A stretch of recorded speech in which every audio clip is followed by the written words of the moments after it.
नमस्कार, capital TV का खास शो राहुल का अग्निपथ देख रहे हैं आप। मैं हूं आपके साथ पूजा। भारत जोड़ो न्याय यात्रा का आज तीसरा दिन है और राहुल गांधी की ये अन्याय यात्रा नागालैंड पहुंच चुकी है। आज राहुल गांधी ने नागालैंड के कोहिमा में स्थानीय लोगों से मुलाकात की।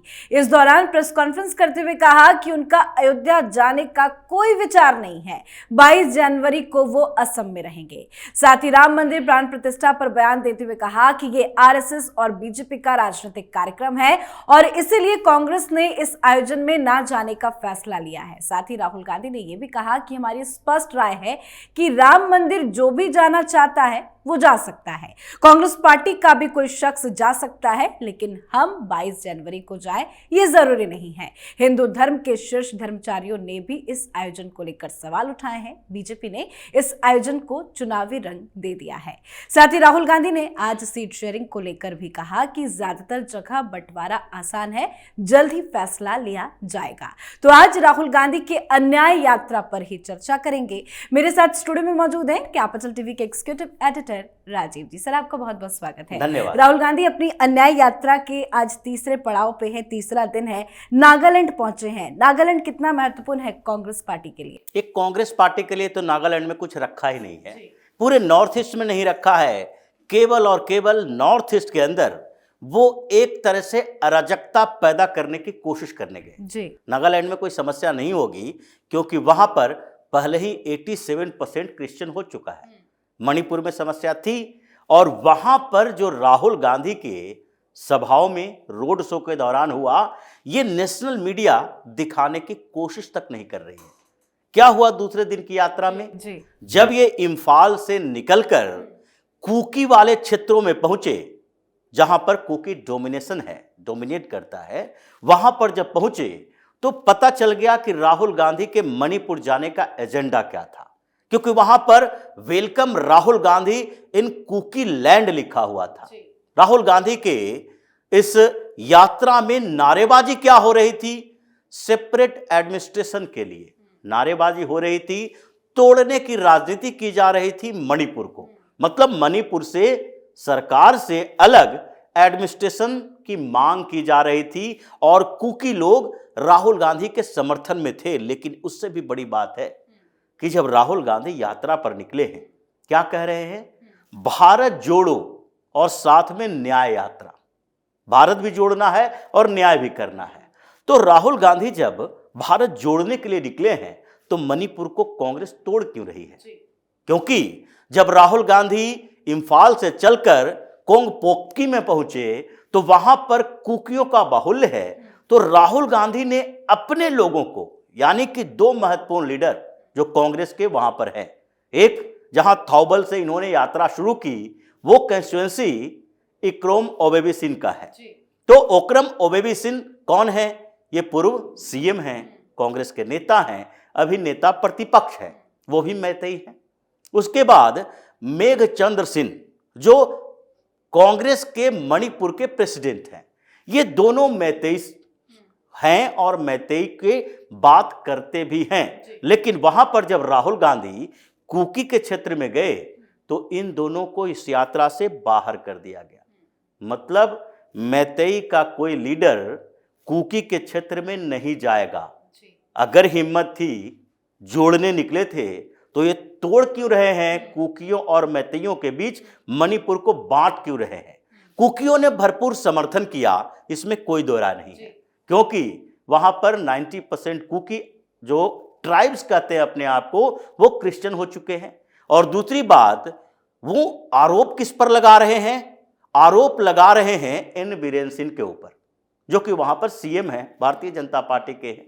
तो उनके ऊपर आरोप लगा रहे हैं कि वो भी मैतेई हैं, तो मैतेइयों का साथ दे रहे हैं। इसलिए कुकियों को लगता है कि कांग्रेस के साथ मिलकर म्यांमार से चीन तक का हमारा रूट साफ हो सकता है। उधर से जो सपोर्ट मिल रहा है उसमें कांग्रेस की बड़ी भूमिका होगी, क्योंकि राहुल गांधी के बारे में सब जानता है, सोनिया गांधी के बारे में सब जानता है कि चीन के साथ कैसे इनके सीक्रेट पैक्ट्स रहे हैं। तो इसीलिए ये यात्रा मणिपुर में इतने कंट्रोवर्शियल रही।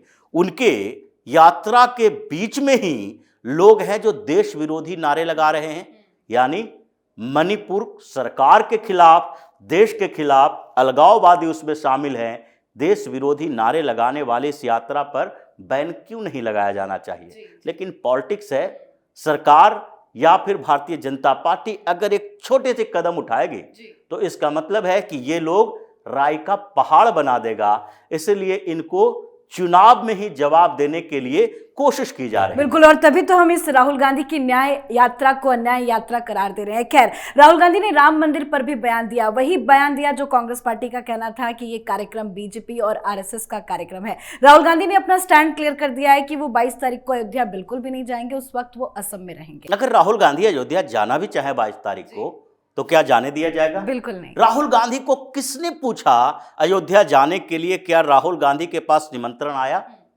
कोई न्योता आया? बिल्कुल नहीं। क्यों आएगा न्योता? इसके लिए तो मंदिर ट्रस्ट की तरफ से भी कह दिया गया है।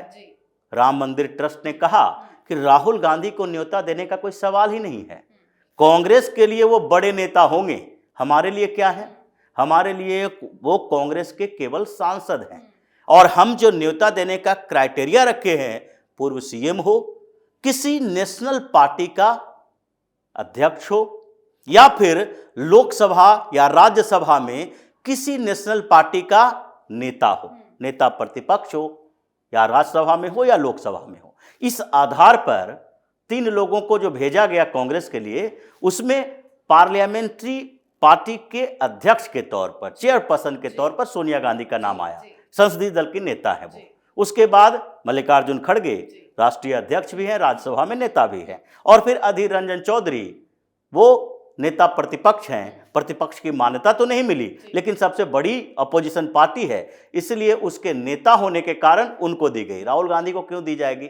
लेकिन राहुल गांधी ये दिखाने की कोशिश कर रहे हैं, हमें तो बुलाया जा रहा है, हम वहां जा नहीं रहे हैं। हाँ, कांग्रेस ने बहिष्कार किया और आधार बनाया। आधार क्या बना रहा है ये तो सबके सामने है। लेकिन राहुल गांधी अपना स्टैंड बताते, कांग्रेस पार्टी का स्टैंड बताया, लेकिन इस तरह का बयान दे रहे हैं कि कुछ धर्म आचार्यों ने भी इसका विरोध किया है, कार्यक्रम का विरोध किया है। ये सब बयानबाजी क्यों कर रहे हैं? इन धर्माचार्यों ने कांग्रेस के साथ उसको आधार दिलाने के लिए ही ये विवाद पैदा किया। ये शंकराचार्यों ने क्या कहा कि ये धर्म संगत नहीं है। क्यों नहीं है धर्म संगत? क्योंकि अभी पूरे मंदिर का निर्माण नहीं हुआ है और उसमें प्राण प्रतिष्ठा की जा रही है।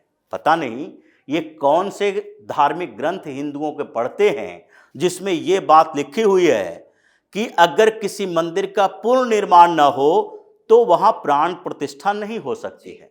ये तो कांग्रेसी धर्मशास्त्र हो सकता है, क्योंकि हर जगह पर सनातन धर्म के बारे में ये कहा जाता है कि अगर मंदिर का गर्भगृह का निर्माण हो चुका है तो उसके बाद प्राण प्रतिष्ठा हो सकती है। और ऐसा पहली बार नहीं हो रहा है। सोमनाथ मंदिर का भी गर्भगृह का निर्माण होने के बाद प्राण प्रतिष्ठा कर दी गई थी, उसके बाद 10 सालों के बाद मंदिर बना। बिल्कुल, ये तो बड़े मंदिरों की बात है। अगर हम छोटे मंदिरों की बात करें, छोटे और बड़े मंदिर का मतलब ये होता है कि जिसके बारे में जानकारी ज्यादा हो। हम किसी मंदिर को छोटा बड़ा नहीं कर सकते। बिल्कुल बिल्कुल। लेकिन फिर भी गांव-गांव के क्षेत्रों में जहां मंदिर का निर्माण होता है, वहां पर क्या अचानक मंदिर बन के तैयार हो जाएगा?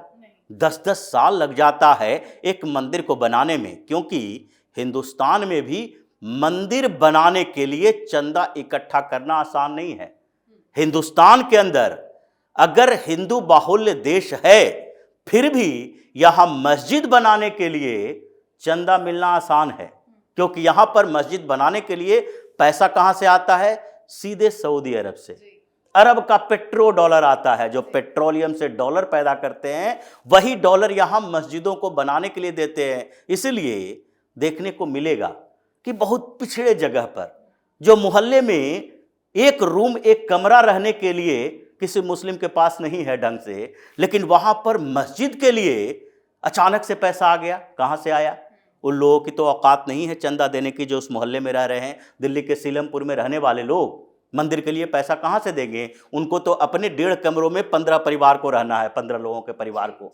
लेकिन फिर भी वहां पर पेट्रो डॉलर आ जाता है। यहां पर तो गांव में चंदा आसपास के लोगों से की जाती है, रिसिप्ट काटे जाएंगे, धीरे धीरे मंदिर का निर्माण होता है। तो क्या वहां 10 साल तक मंदिर वैसे ही रहे? और जहां तक प्राण प्रतिष्ठा और मूर्ति की बात है, ये शंकराचार्य कहाँ थे उस समय? जब भगवान राम को इतने सालों तक टेंट में रखा जा रहा था? ये शंकराचार्य कहाँ थे उस समय जब बाबरी मस्जिद के विवाद के समय यहाँ कहा गया था कि आप तो धर्माचार्य हैं, आप आकर बताइए कि भगवान श्री राम के अयोध्या में होने के जो अस्तित्व के ऊपर ये कांग्रेसी सवाल उठा रहे थे, उसमें आप बताइए धर्मशास्त्र के अनुसार कि ये सबूत है कि यहाँ पर भगवान राम प्रकट हुए थे। ये वो उस समय नहीं थे, लेकिन अचानक से प्रकट हो गए। कब? जबकि कांग्रेस ने कह दिया कि हम इस कार्यक्रम में नहीं जाएंगे। तो कांग्रेस को एक आधार चाहिए था, क्योंकि हिंदुओं का विरोध हो रहा है, कांग्रेस फंस चुकी है। ये राहुल गांधी कह रहे हैं व्यक्तिगत रूप से हम किसी का विरोध नहीं करेंगे। तुम कर भी नहीं सकते हो। अगर व्यक्तिगत रूप से तुमने किसी का विरोध किया कांग्रेस के अंदर ही, तो आधी कांग्रेस खाली हो जाएगी, एक एक करके कांग्रेस से लोग चले जाएंगे। ये अपने चेले चपाटियों को ये विरोध की बात है कि सुप्रिया श्रीनेत जो राहुल गांधी को बताए बिना एक कदम आगे न बढ़ाए, अपने घर में भी कुछ काम करती होगी तो राहुल गांधी से पूछ लेती होगी ये काम हम कर रहे हैं, और वो सुप्रिया श्रीनेत जा रही है अयोध्या, ये अजय राय जा रहे हैं अयोध्या। ये लोग डेलीगेट लेके क्यों गए? क्योंकि इन लोगों को लगने लगा कि अब तो हम बुरी तरीके से फंस चुके हैं। हालांकि राम मंदिर पे तो कांग्रेस पार्टी पूरी तरह से एक्सपोज्ड हो चुकी है, लेकिन ये जो सीट शेयरिंग का मसला अटका है, कहीं ना कहीं आज राहुल गांधी ने ये मान लिया कि कई राज्यों में पेच फंसा है, क्योंकि वो कह रहे हैं कहीं कहीं राज्यों में तो आसान है सीट बंटवारा, लेकिन कुछ राज्यों में थोड़ा मुश्किल होगा। ऐसा तो लगता है कि किसी राज्य में आसान है ही नहीं। सीट शेयरिंग हुआ कहाँ है? अगर केजरीवाल के साथ ये बात करें कि मेयर के चुनाव में पैक्ट कर लिए चंडीगढ़ वाले में, उसी तरीके से पंजाब और दिल्ली में हो जाएगा, ये तो मुश्किल लग रहा है। बिहार में है नहीं, बंगाल में है नहीं, महाराष्ट्र में अटका है, तो हुआ कहाँ है ये खुद कांग्रेस को पता नहीं है, बता नहीं पा रही है कि बंगाल में हो नहीं रहा तो फिर केरल में हो संभव ही नहीं है, पहले ही माना कर दिया गया, तो क्या तमिलनाडु में, आंध्र प्रदेश में, तेलंगाना में करेंगे? तो राहुल गांधी एक कंफ्यूज्ड व्यक्ति की तरह बात करते हैं और उनको खुद पता नहीं है कि आगे कांग्रेस की स्ट्रेटजी क्या होगी। इसलिए राम मंदिर पर कंफ्यूजन, यात्रा पर कंफ्यूजन, वहां पर कंफ्यूजन कि मणिपुर में जा रहे हैं तो हमारे साथ चलने वाले लोग कौन हमारे साथ हैं, कौन देश के खिलाफ हैं जो हमारा साथ ले रहे हैं, हम उसके लिए हथियार बन रहे हैं। ये सारे मामलों में एक कंफ्यूज्ड व्यक्तित्व है। इसलिए इस कंफ्यूजन में अभी लंबे समय तक इंतजार करना पड़ेगा कांग्रेस को भी, राहुल गांधी को भी, कि केंद्र में सत्ता के आसपास भी हम आ सके। बिल्कुल, बहुत बहुत धन्यवाद सर समझाने के लिए। धन्यवाद। तो राहुल गांधी की अन्याय यात्रा नागालैंड पहुंच चुकी है। पहली बार राहुल गांधी ने आज राम मंदिर पर खुलकर बोला है, अपना स्टैंड बताया। तो वहीं इंडिया अलायंस के साथ सीट शेयरिंग को लेकर भी बड़ा बयान दिया। राहुल गांधी ने कहा कि कुछ जगह पेचीदा स्थिति है, लेकिन मुझे भरोसा है कि चीजें सुलझ जाएगी। मतलब राहुल गांधी भी ये मान चुके हैं कि सीट शेयरिंग का मुद्दा काफी गंभीर है। अब देखते हैं राहुल गांधी अपनी इस यात्रा में आगे और क्या कुछ बवाल खड़ा करते हैं। अन्याय यात्रा से जुड़ी तमाम अपडेट के लिए देखते रहिए कैपिटल टीवी। नमस्कार।